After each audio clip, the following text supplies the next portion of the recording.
Hey everybody, Carl here. Welcome back to Trails in the Sky the Third. This is the final episode of the game and of the Liberl arc as a whole.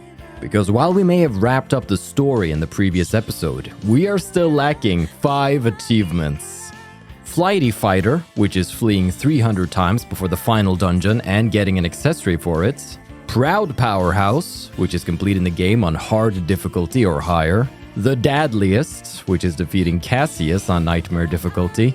Farewell, My Nightmares, which is defeating Schwarzritter on nightmare difficulty. And Only in Your Dreams, which is completing the game on nightmare difficulty. I'll be getting all of these in one final run on New Game Plus on nightmare difficulty, keeping everything from the first playthrough carried over. I'll also be picking up any other things I've missed, such as some sneaky chest phrases, monster entries, and fleeing 300 times, like the coward I am. Once we're done with that, I'll be reading the stories found across the treasure chests in the game.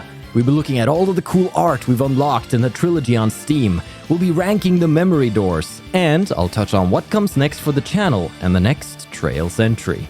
Timestamps are below, so you can jump around freely, and we'll begin on nightmare difficulty. Now, obviously, I won't do live commentary through the whole thing. This is post-commentary Carl talking, after all. And I'll just touch briefly on what went down that was different from last playthrough. For the prologue, we cruised through on auto attacks after re-equipping Kevin with orbments and equipment from our initial run. I also set up the speed multiplier of the game to 6x, which is why you'll see plenty of zooming around.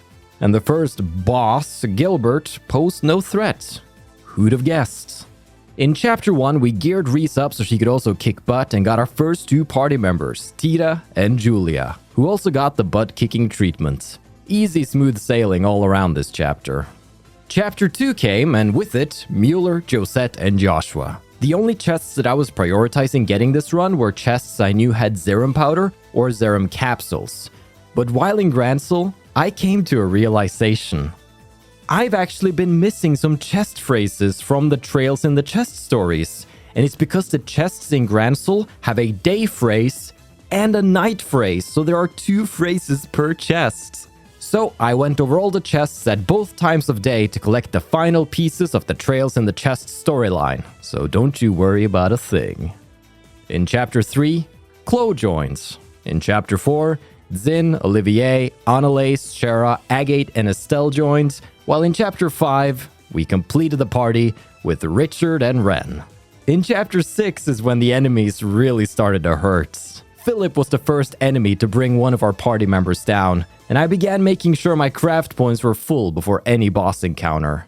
One of the monster entries that we'd been missing was the mine that was deployed by Kanane during her fight, since last time around we killed her before she even deployed it. So we made sure to get that one. And wouldn't you know, I actually missed a chest along the Soldat Army Road with the freaking Zerum capsule. I can only apologize for this grave oversight. Kicking Morgan's butt was fun with a nice reflect of 17,000 damage right here. Oh, mwah. Cassius himself was a formidable foe, but come on, we were cheating big time. This was New Game Plus after all. I have the best possible circumstances for tackling difficult encounters. And after besting our old man, we got the achievement, the Dadliest. I also really enjoyed the Enforcer fight once more, and it was especially fun when Blue Blanc's Abracadabra effect backfired and he got all chonky himself. I think it's a good look. We then took on Schwarzritter and finally said farewell to our nightmares. I also came back with Estelle to get some extra pieces of dialogue that I hadn't gotten during my initial battle here, so here are some snippets. You've become a lot stronger too, Estelle Bright. I'm impressed. You've still got some way to go before you can equal your father, though. No doubt. I won't get there by rushing things. Just gotta keep at it, one step at a time. And as long as I have Joshua, I'm sure I'll get there eventually. Estelle. I hope you will. Let me take this chance to thank you for all you've done for Ren, too. I have to admit, I was a little concerned about how she would fare without me, but I see I had no reason to worry on that front. Oh, I can't imagine achieving what you want to will be an easy task. But I believe that the two of you can do it, if you put your minds to it. thanks. We won't let you down. We fell into hell in Chapter 7 and blasted our way back out, with Weissman being a total pushover. At the start of the finale, I'd fled 300 times from combat and reaped the reward in the Hermit's Garden, getting the Reflect Quartz and Flighty Fighter achievements. The time had come to wrap up miscellaneous things before leaving the realm for good, and I started by trying to fill out the monster book on Moondor 2, which involved the men in black and the gentleman on the bridge near the end. And this was RNG hell. There was no comfort to be gotten from New Game Plus here, just retry after retry, waiting for the right dice rolls on damage and accuracy. My people kept missing, they kept hitting, but despite my best efforts and actually winning and defeating them again, I did not get them in the book. So I'm declaring this a pointless pursuit and I do not wish to try again. I've played that door 3 times now and they're not appearing in the manual, so good riddance, I say. It's a good thing it's not tied to an achievement, and therefore, completion. I zoomed through the abyss for the Sumerian ore down there, and despite a mega kill on the palms at the end, we barely got any XP. I picked up another Nothingness Quartz from Ren's store and made weapons for Joshua, Estelle, Mueller, and Agate. Before we set off for Phantasmagoria, there was one feature of the game, or of Tita rather, that I hadn't tried out. Completing the Orbital Gear project Moondor again, I got Tita's S-Craft Orbital Gear. I hadn't quite understood how this worked because it's not really an S-Craft, so let's dive into live commentary Carl and see him testing it out. Titanator.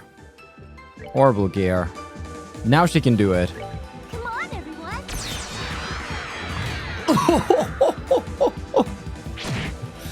Yes. Oh, that's beautiful, Tita. Wow. Don't you? She has bullet barrage, smoke missiles charge, or she can climb out. Let's charge this man. Boosh, boosh, boosh. That is so cool. We did it. Man. I mean, not sure if I'd be using you if I knew, but damn. That's so cool. What a neat little thing. I really like that. Then it was off to Phantasmagoria, raiding chests for Zerums, leveling most of the sideline characters to level 141, and the main team to 144.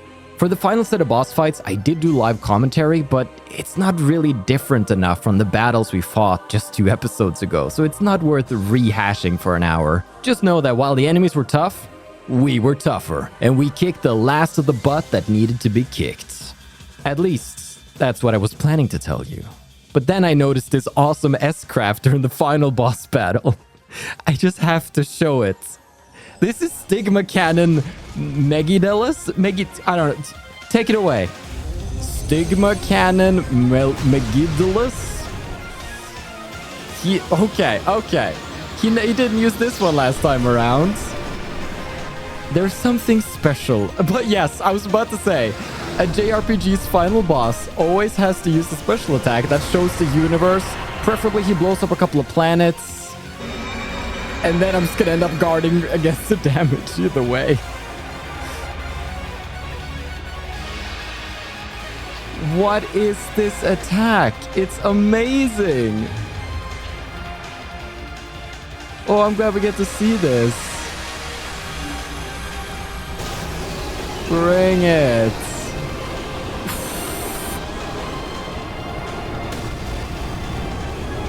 This is kind of like the kill the entire party vibe, right? What?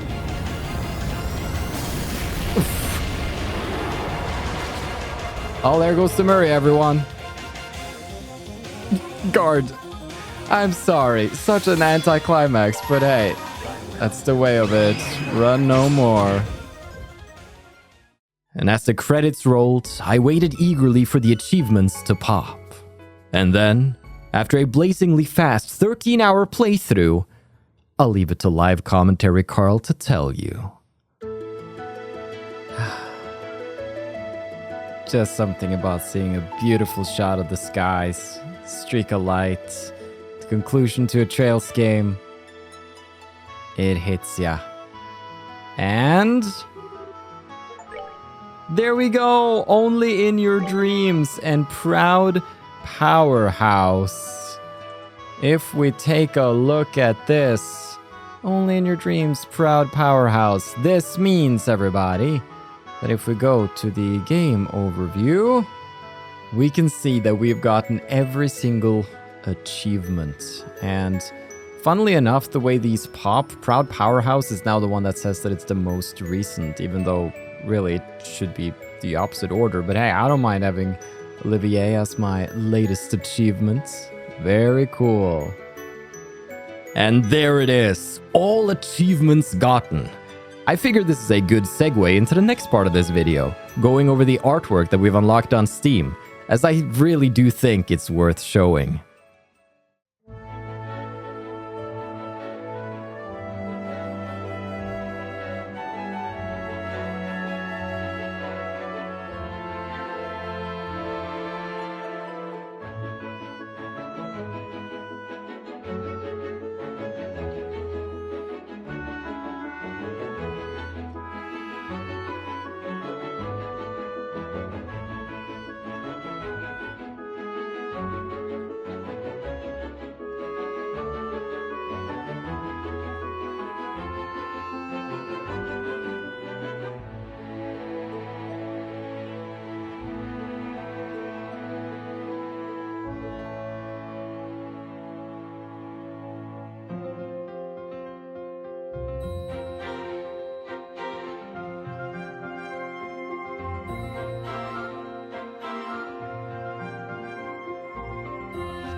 Well, wasn't that something? Now, let's go over to the next segment as I present to you Trails in the Chest, read in its entirety, mostly out of context. Enjoy. You remember reading the teaser in Trails in the Sky second chapter for Trails in the Chest, but you didn't feel like reading it then. Yet suddenly, you have a craving for more Trails in the Chest. This is the story of a chest so finely carved, words alone cannot hope to illustrate a worthy picture. Many have certainly made attempts, of course, but each usurped the crown as a greater failure than the last. At best, most choose to describe its features in simple terms. A dark cherry red wood framed with a steel that was painstakingly etched end to end with fleuret. It is yet to be spoken of in legend, for its mother was a modest carpenter who carved it with no other purpose than to hold a confession. It was never meant for a grand display, but for a quiet, sincere love. "My dearest Genevieve," the letter within began, the handwriting noticeably delicate and imperfect from what must have been nerves. "I present 2 gifts, this chest, of which there is no other, and my love." Perhaps the second gift will be unwelcome, and should it come to that, I would still dearly wish to be your friend. The days we've spent in that shop are, and will always remain precious, no matter the answer. I ask you this, do you love me? I have the only key that locks the chest. Should you return my love, I wish for us to meet once more in that shop, and together we will forever secure our love inside. I shall await your answer at midnight. From my heart to yours, Jubilee. The story truly begins neither with Genevieve nor with Jubilee, but with the shop in the letter. Located in Bose, cramped between 2 of the most popular shops on the block, was a tiny, tiny building. There was a time when it had the polish of its products. And oh, if only that continued to be the case. One might quip that it had character now, but that was only the polite way of saying it was in shambles. The face greeted customers with an aged brick that had long eroded to the point of holes. The cracked windows, taped for stability and adorned with cobwebs and insect droppings, were repugnant. The place looked less like a shop and more like the newest secret playground for the local children, long abandoned after the passing of its owner. But no, to clarify, it was very much in business. Despite first impressions, it was as much a shop as any other along the same streets. A shop was still a shop even after it was no longer full to bursting with wealthy customers. Or any customers, really. Before it fell into such a state, its owner was known far and wide, even before the Orbital Revolution. He was a carpenter of unparalleled skill, and he was frequently commissioned to bring life to all manner of things. Buildings, furniture, instruments, wedding rings. No matter the job, he carved each and every piece handsomely, and each one showed more heart than the last. His passing brought great sorrow to all but one, his son, who was acutely aware that no one could surpass his father's talent. More than he despised carpentry, he despised the crushing weight of his father's name. "Good riddance," the son coldly muttered as he turned the key to lock the shop. This would be the last time he would be forced to ever step inside. "I'll bet I can fetch a pretty mirror for his tools at the market." The shop and its contents was now his to do with as he pleased, and as far as he was concerned, he would be a happier man if he never had to experience the nauseating smell of freshly cut wood ever again. His wife, however, disagreed. She was never one to keep quiet, a trait of hers he normally adored, and tonight she was no different than usual as she voiced her concerns over dinner. Clack, clack, clack. Their silverware played an awful musical number with every smack on their plates, each note ringing with a hint more irritation than the last. "And I say we keep it," she said, her stiff tone implying that any other plans he dared to present would be, to put it delicately, stupid. "Think of all the history you're abandoning. 50 years! And for 33 of those years, I hated that damn place," he snapped between chewing cuts of lamb. After swallowing, he added, "Who's going to run it? I sure ain't, and you're no carpenter." "Sure, but selling it won't help you escape from your father's shadow." Ouch, there was that sharp tongue of hers. He really did adore it, when his old man wasn't the topic of discussion. "We're keeping it." "No, we aren't. That place is mine, and I can do whatever I want with it. And what I want to do is wash my hands of the thing for good." He swallowed another healthy chunk of lamb, then clack went his knife. "You say to think about the history. What about the mirror? Think about that. I'll bet we could go live it up at the casinos in Crossbell City for weeks off of one brick." She sighed in a way that was half frustrated, half disappointed. She never cared about money. Why would he try to win an argument with it? She could only say quietly in her mind, "My husband is an idiot. With one particularly obnoxious clink, she set down her utensils, then glared at him with an uncomfortable firmness that would have lesser man avert his eyes in shame. She bit her bottom lip before asking, "Have you asked Jubilee what she wants?" The son scoffed upon hearing Jubilee's name. His wife always had a habit of biting her lip before playing her ace in the hole, and there was no finer ace against him than their daughter's opinion. No, he mentally panicked. No. There was nothing in this world that would have him budge. Not even sweet Jubilee. Not this time. Or so he believed. There was a pause in noise after the question was raised, and seconds later they both heard the flat-footed thumping of their daughter's steps coming towards them. "Did you call me, Mom?" Jubilee had turned 20 just last month. She was a clumsy girl with broad shoulders, a stunning height that dwarfed most women her age, and the widest, goofiest, most sincere smile seen on Bosei's streets. Her candor had won over everyone she met. She may have been an unusual sort, but she had won over both peers and elders alike. She was a source of pride for her parents, and that would never, ever change. That was quite unfortunate for the son. A single glance at her curious, simple smile, and he knew he would cave to whatever she said. Doubly unfortunate since he also knew who she would side with. So, the son began cautiously, "What would you say if I told you I was thinking of selling Grandpa's shop?" That was how Jubilee, who adored her grandfather and took every chance to spend her days with him as a child, became the new owner of a little carpentry shop in Bosei. Trails in the Chest, Part 1. End? What a story. But that's not all. We also have the Hideko and Sato vacuum cleaner story. Strap in. La la la. Hideko hummed, barely audible over the sound of the vacuum. Suddenly, ding dong went the doorbell. "My!" she exclaimed. "Who could that be?" "I'll be right there," she yelled, switching off the vacuum and running to the door. "Hello, my name is Sato, and I'm going door to door with a special offer." "Oh my, Sato, is it really you?" Sato was Hideko's senior in college and belonged to the same club as her. "Hey, Hideko, nice to see you again. Would you like me to show you what I've got today?" Hideko had always been a bit attracted to Sato, so her answer was unsurprising.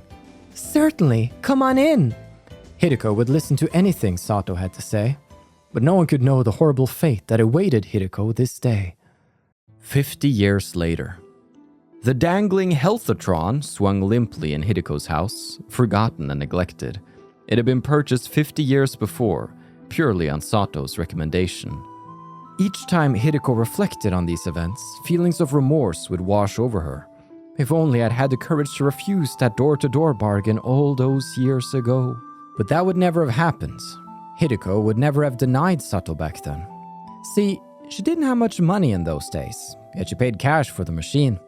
And this was in spite of a messy divorce with her spouse eating up what little she had. Her children were taken from her as a result, and her life took a turn for the worse. Now, she lived in a tiny one-room apartment and kept to herself most days. She wasn't sure why she sighed. Probably just life catching up with her. Then, suddenly, ding dong! The cheap chime of her doorbell echoed through the empty apartment. "Who's there?"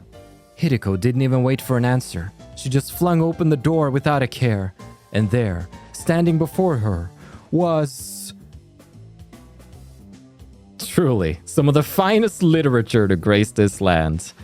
I'm glad we got those phrases, and I look forward to the future stories still left to tell in the chests around Simuria. But now, let's go over to the meatiest part of this video, the memory door rankings. Now, I want to preface this by saying that this is not an original concept. I mean, ranking things is a YouTube staple now, but I mean ranking the memory doors. Because I've seen similar videos on YouTube in my recommended feed, but I've avoided watching them because I don't want them to affect my own rankings. So the rankings I present to you today are purely from my own subjective experience of the doors, both when playing through the game originally in 2018 and for this playthrough here. So, there are 25 doors in total, and I want to rank them by how memorable I think that they are, meaning that the doors that will stick with me after playing, and that I felt added value to the story as a whole. Now, the tier list here uses images from the Evo version of the game, which is a Japan-only PS Vita release. And if you find this art cool, it can actually be modded into the Steam version, but I prefer the classic portraits, though there's no denying that these CGs are really slick. So we're just gonna kind of take it from the start of the Star Door, starting with Julia's Day Off. Julia's Day Off. It's, in my opinion, it's a cute and fun Star Door, right? I love Julia's like fangirl problem, how she's super popular and she has to go and hide. I think Mueller's a cool character. I like their dynamic. I love the juxtaposition, is that the right word? Of just, oh, let's do a friendly sparring match in the arena. And then just, righteous witness! The universe explodes, right? I'm gonna put this at a B for now. It's pretty fun. And possibly, it might be a B. It has some fun. It has some fun moments. It's a good dive into Julia. So I'll put it at a B for now. Ooh, okay, moving on. Salt Pail, one of the information ones. Now, I think the information ones aren't necessarily the most thrilling stories, but the Salt Pail actually has some cool visuals in it, and that helps elevate it over some other ones that could be mentioned in this list. So I'm gonna put it in the C tier for the Salt Pail. The Banquet is amazing. It's a very welcome look and sort of goodbye round with all the characters right after the conclusion of SC, and it also helps sort of wrap up and explain Chloe and Joshua's relationship, which was kind of maybe trying to be a thing during SC. And yeah, I thoroughly enjoy this. It's quite a long door. There's a lot of people to talk to. That's perfect for me. That's going to be an A tier as for now. Moving on, we have Journey's End with Zin. So I think Kilika and Zin are cute together, but I can't say I feel as attached to them as I do the other characters. And while I do think it's cool to sort of see what happens to Kilika, it's not a story that has super much, that leaves a strong impact on me. So I'll put that down in C for now. Definitely better than the Salt Pail though. Moving on, we have Swordsmanship with Annalise. So Annalise is a fun character. I love her vibes. It's fun to be with her. Battling Richard also super cool, and seeing how Annalise is sort of the bridging type also between Richard and Cassius in a memory door sense here, which I really, really did like. But I think it's gonna be B tier, possibly under Julia's Day Off. Next up, we have Training, Agate style right here. This door is a very fun and difficult romp. Like, it's fun to be tossed into a completely new party, quite a difficult dungeon as well, and just watching them overcome their differences. Yeah, it's a fun and challenging door. I think top of B tier for now is where I want to place this. All right, then we have the Epstein PowerPoint. It's D tier. I mean, that's what this tier is here for. It's a glorified PowerPoint presentation. There's some pretty pictures, but I don't know. Compare it to the rest here. This is where it belongs, okay? Oh, but this is a good one. Return to the Empire with Olivier and Mueller. Sort of setting up the future Erebonia arc. Seeing this meeting of the, maybe not minds when it comes to Olivier. Oh, Olivier is pretty smart, but seeing them sort of go toe to toe, back and forth. And also, not just that, but having the B plot with Lecter and Chloe as well, after having seen her door and their relationship there. This is like top of A, possibly S tier.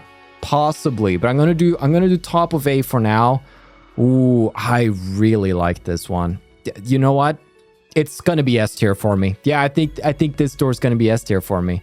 And that ending, iconic. Just love it so much. Moving on, we have Like a Mother. So it's fun to see Bose again, you know, and throughout the story, you can sort of tell where things are going. It's a pretty cliche situation where there's been a misunderstanding and you're really just waiting for oh, what's the punchline gonna be?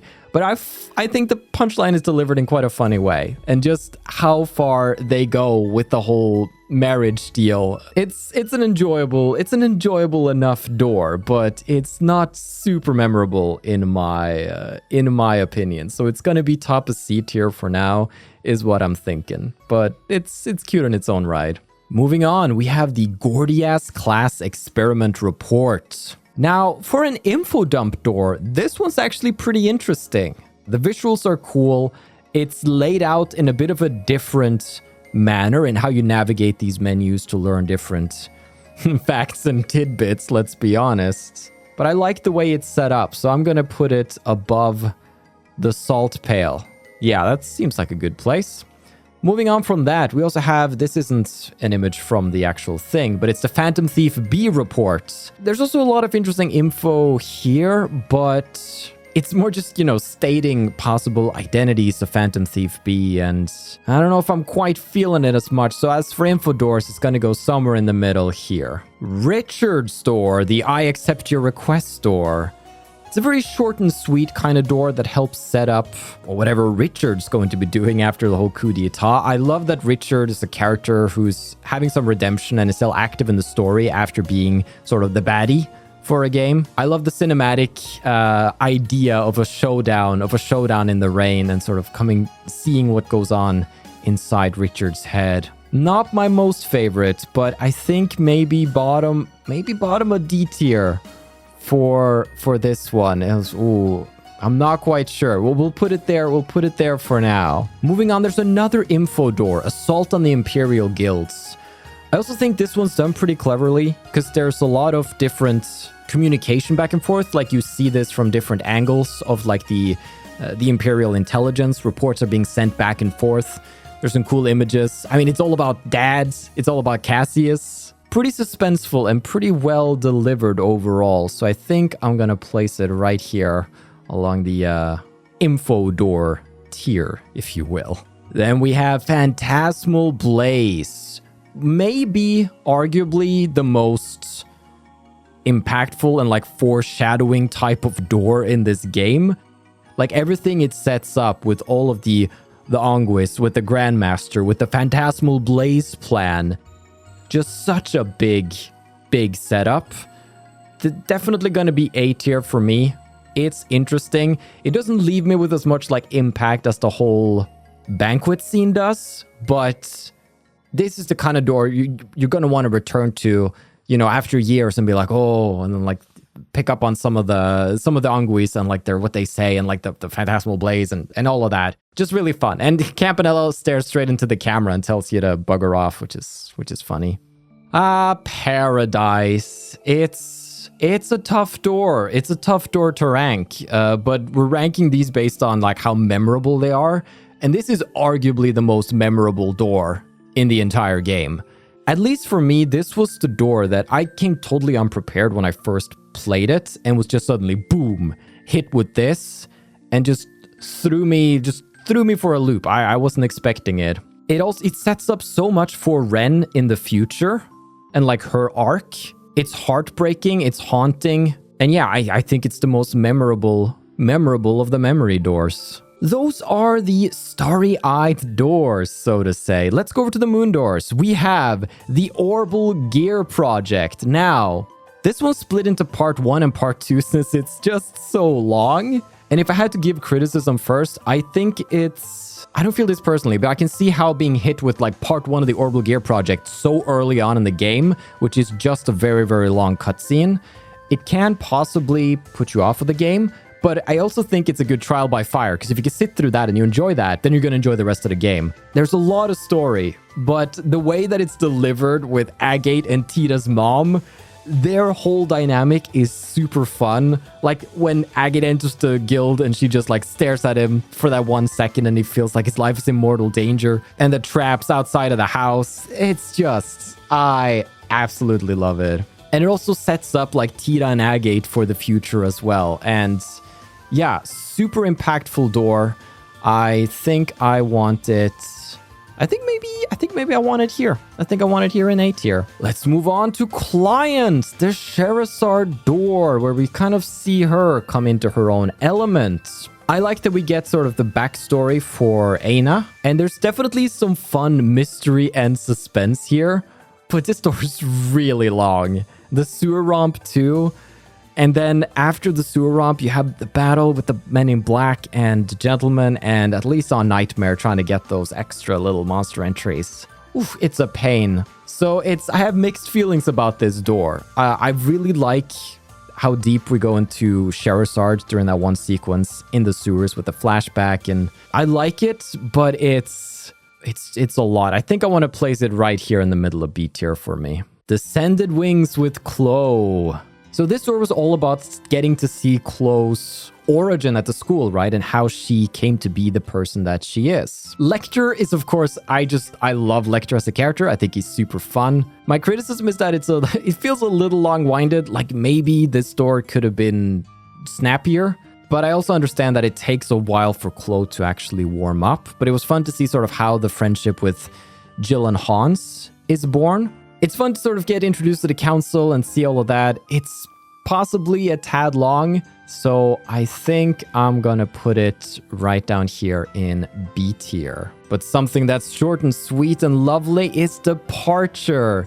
This is the door with Estelle and Joshua as kids, and their dynamic as polar opposites. I love watching. You have Estelle who just wants to catch fun bugs, right? And she's such a radiant, pure soul, and she's like, oh, Joshua's not feeling good. What can I do?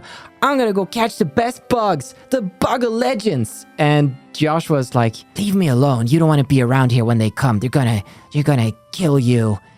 Just a dark little brooding boy, and it's perfect. They're opposites that meet and just have this explosive chemistry and dynamic, and it's super fun to watch. And not only that, but we also get to see sort of their farewell in Roland. And yeah, it sets up Luke and Pat for their epic journey. So that alone brings this into A tier. The question is, where does it go? I think maybe I'd like Departure to be here. I think I do. Yeah, I think I do. All right, let's go for a loop. This is the Happiness Stone. What a weird door, right? It's cute, wholesome, fun, and weird. Those are like the notes I have on this door. It's cute, wholesome, fun, and weird. It's really nice to explore or sort of play the characters at Mercy Orphanage, to play the kids running around and just sort of see the world through their eyes, and just the irresponsible adults who's like, oh yes, kids, please go into the mountains at night. There are treasures to be had from the goddess. I'm still not sure if it's canon. I don't know if it's real what happened, but it's super fun, right? But can I really place it over some of the other? I'm tempted to put it in A, simply because when that dragon shows up, and I gave him like such a casual voice because I didn't know who was coming. That's just funny. That's funny. That door sticks with me. I will not forget that door. That's for gosh darn sure. Finally, we have the Sun Doors, Kapua's delivery service. Oh, yikes. I mean, it's a pretty cute scene with Josette and seeing more of the Kapuas, what they're doing now, and that whole letter from Joshua, which sort of sparked this conflict between them. It's cute and fun, but then you have a turret section, and the controls are butt. At least on controller, the sensitivity was so low I couldn't play without having to use the mouse. I think you could change that in the settings, but it's just, I don't play Trails to do on-rails turret sections. So this is definitely going to be a C tier for me. Would I still rather do this than sit through some PowerPoints? I think maybe I would. I think maybe I would, actually. This brings us over to Legendary Angler Estelle. This has to be a controversial door, right? Because it's just so much RNG. Personally, I find it super fun. I really like this door. If I could put an asterisk on that, I would love this door if the rounds weren't excessively long. Like the first sort of back and forth with Lloyd, right? 5 rounds. Super fun. There's some like back and forth. I don't know if there's some sort of rubber banding mechanic on the fish or if it's totally RNG. But I had a lot of fun with that. But then you get to Nort and it's 10 rounds. I'm like, oh, okay. Then you get to Mr. Fisher himself. 15 rounds and he screwed me over on the last round. Yeah, man, oh man. Would I rather do that or Kapua? I feel like I had more control over Kapua. I might put Legendary Angler Estelle there. You have to make your own fun with this store, is my point. The arena!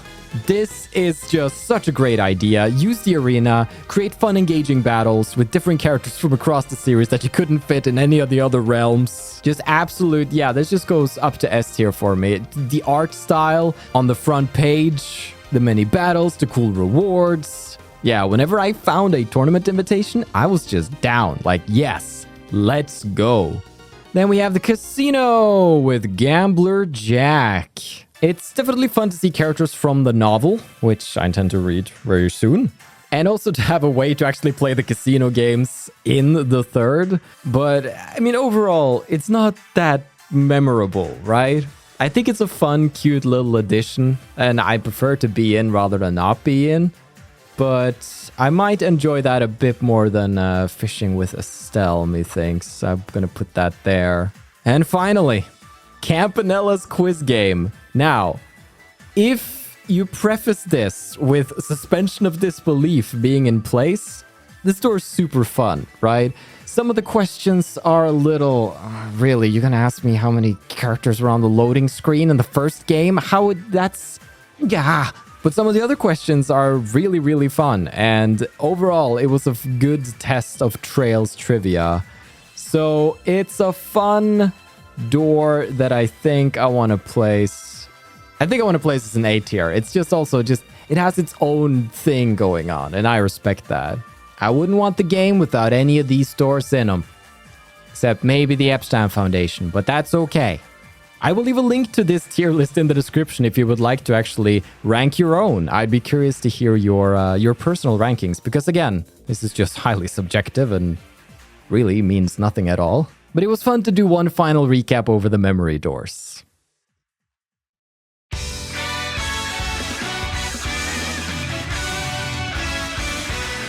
And with that, those are really all the things that I wanted to touch on in this video, this very different video. Thank you for staying tuned. I hope it was interesting and enjoyable. I'd like to conclude by briefly touching on what comes next for the channel. So we've wrapped up the Liberl arc, right? We're going to be moving on to the next arc, the Crossbell arc, with Trails from Zero and Trails to Azure. As I'm recording this video right here, I've already started playing Trails from Zero. But I'm going to need some time to get enough videos ready, and I also have some other things that take priority. So I imagine Crossbell hitting on January 1st. I think that's when I'm going to upload the first Trails from Zero episode. So what's going to happen before then? It's November now, right? What's going to be coming up in December? Well, we have the book readings. I've been sitting down and reading all of the literature that is found in Liberl arc, such as Carnelia, Gambler Jack, The Dull Knight, and some miscellaneous other books. They're quite hefty projects, but I think it's going to feel very good and complete to also have like a narration audiobook style of those novels on the channel. So you can expect those dropping in December. Other than that, channel's about to hit 200 subscribers. That's pretty crazy. Just natural growth and people finding this this fun little corner of the internet that we're making right here. I'm so excited to keep playing more Trails games, and I hope you're ready to tune in for them. Thank you so much for staying tuned to Trails in the Sky the Third. You can now move on to Trails from Zero if you're watching this sometime in the future or the year 2025, and continue on with our Sumerian adventures. But everybody, thank you so much for watching. This has been the Liberl arc, and we're gonna be ending it off with, I don't know, something in the edit. I will see you in 2025 for our next adventure. Thanks for staying tuned to Trails to Completion.